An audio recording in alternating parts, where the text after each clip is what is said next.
Next, we want to welcome our next speaker on stage. She's a passionate peace activist and chief French manager of HWPL Germany. As HWPL initiated the Peace City in Frankfurt in Germany, she wants to greet you all.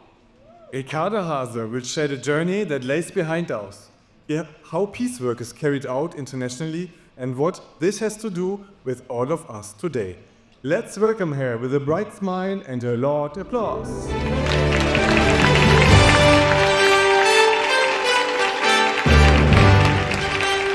evening, everyone.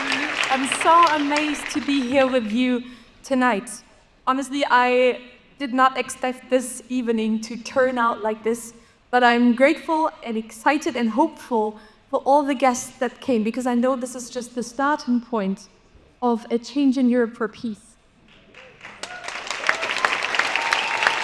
As all these leaders, we heard so many amazing leaders here, but I want to shortly tell you why these leaders don't just give words, but really a lot of deeds, by sharing a little report with you, just a compressed version of what we have been doing here in Germany with the Peace City project, and also what HWPL has been doing in this world.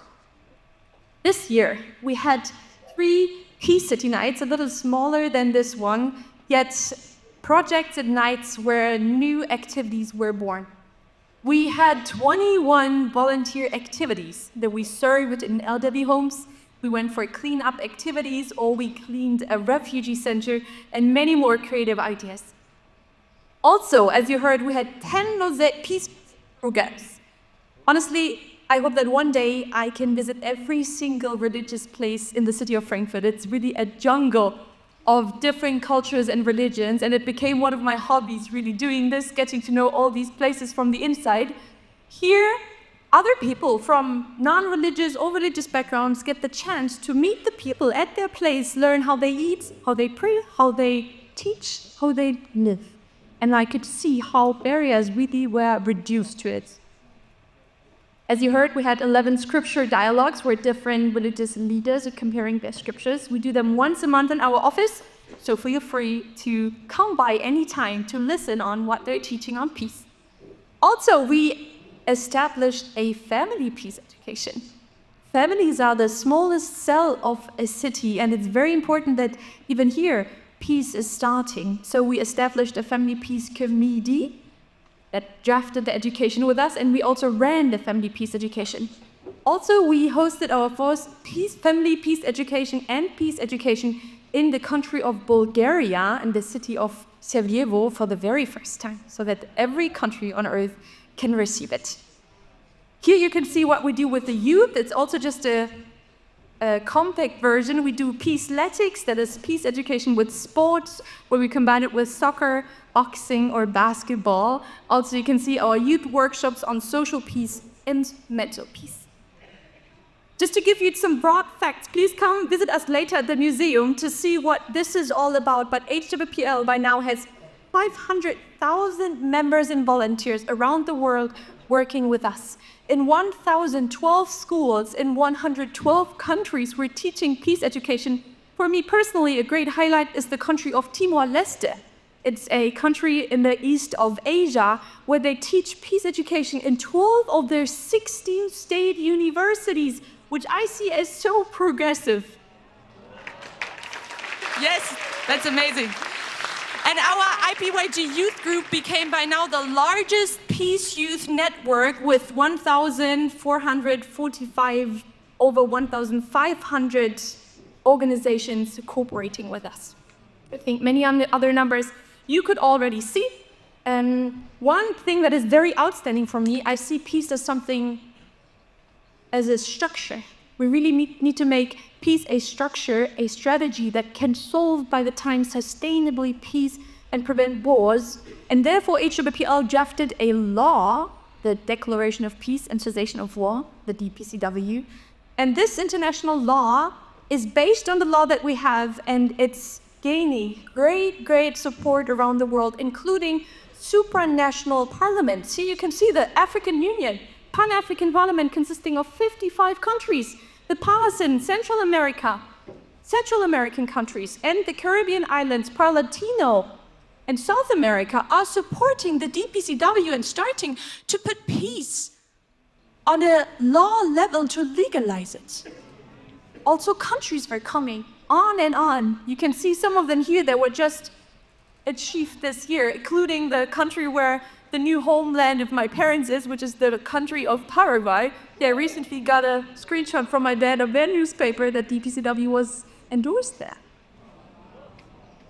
You know, I'm not sharing these numbers to give you some boring reports on things, but a good old friend of mine always says, doing good is good. Who cares about good words? Everyone cares about good deeds. And that's why I'm trying to prove the honest heart between the words being spoken and the honest heart of peace for the leaders that are sitting here. Actually, I'm not a very special person. I grew up on the countryside, I work as a tailor, but I think there's one thing that makes me actually very special. And this one thing is I belong to a fraction of humanity that has never experienced a war in my entire life. And you know, I always took this for granted. I thought peace is ancient. I thought only dumb people would use war still as a method to do politics. But I was taught differently. Now I think different on peace. And by the time I could see that peace is something that is the most crucial thing that should fill my life. It became something precious and something fragile, but still worthy of my protection. I hope that especially for us Europeans, where we're granted with so much things that were developed, we can see the value behind it and not destroy what the people before us succeeded on. By now, we all think, oh, EU is so huge, UN is so huge. But how did it all start? Humans always need two reasons to actually make something like a big change. And our country, our continent, actually the whole world, is just coming out of a phase where we were scattered with pain, tremendous loss of people, wars that no one could ever compensate for. Out of this great pain, just a few people came out. We call the fathers of the EU, who are Adenauer, Schuman, Monnet, just a couple more. Who are the fathers of the UN, Churchill, Roosevelt, some more. We all know them. It's not so many. Some brave people that came out of such a phase to make a change for peace, and we are enjoying the legacy that they built for us. And I was wondering, do we really always have to go through that kind of pressure and pain again until we change? Or couldn't we as humans one day grow up and become adult and mature again to think predictively and think wisely about how we act and what we do before such catastrophe happens?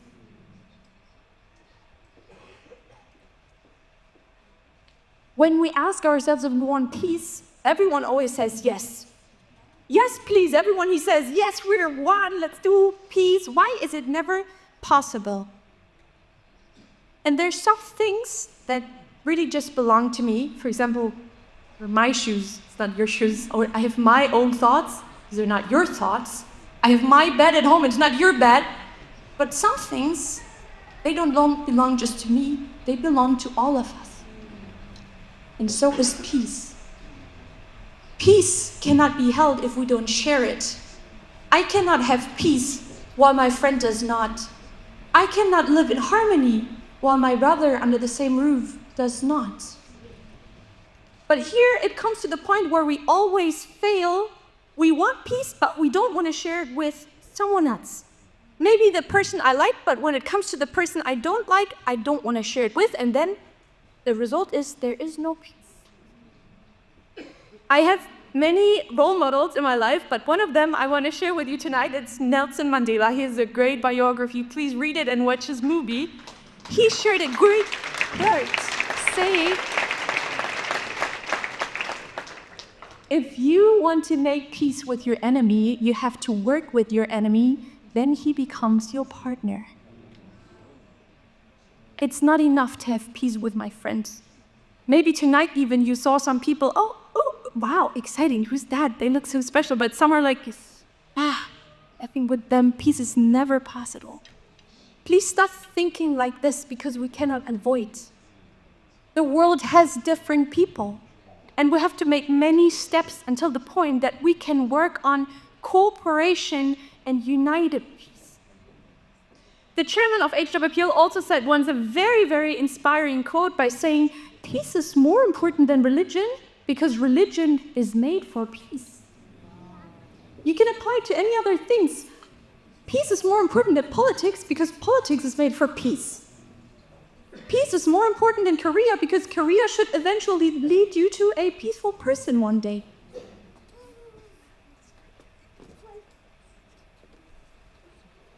When I started the work of peace 5 years ago, I do the work of peace building since 5 years. I started with some youth work.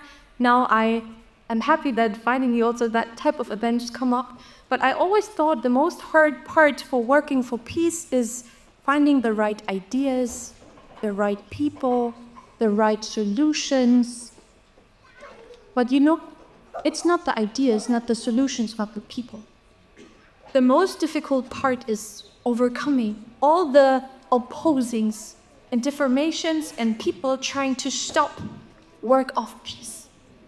I'm well aware that HWPL is not only in a great light, but a lot of people also trying to stop this work.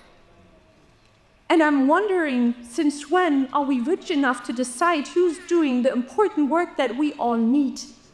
I wonder why we started to kick the foundations that our United Nations and European Union was funded on by having dialogue and cooperation and deciding who is able to do the work and who's not. Is this noble behavior? Is this human right, our open-minded, modern thinking? I don't want to miss out on this part, and I don't want to just defend HWPL. I'm defending every group, every organization, every individual who's doing great work and is being blocked just because of who they are and other people not liking them this way. Let us stop looking on prejudices and let us look at the heart of people and the deeds of people. Dear guests, I know that everyone sitting here is doing their best for peace, and I encourage you to stand up with us. Now is the time to wake up and to make a change. We're doing our best to provide the platforms so that all of us can work together. And I'm happy and glad that I can spend this night with you. Thank you very much for your attention.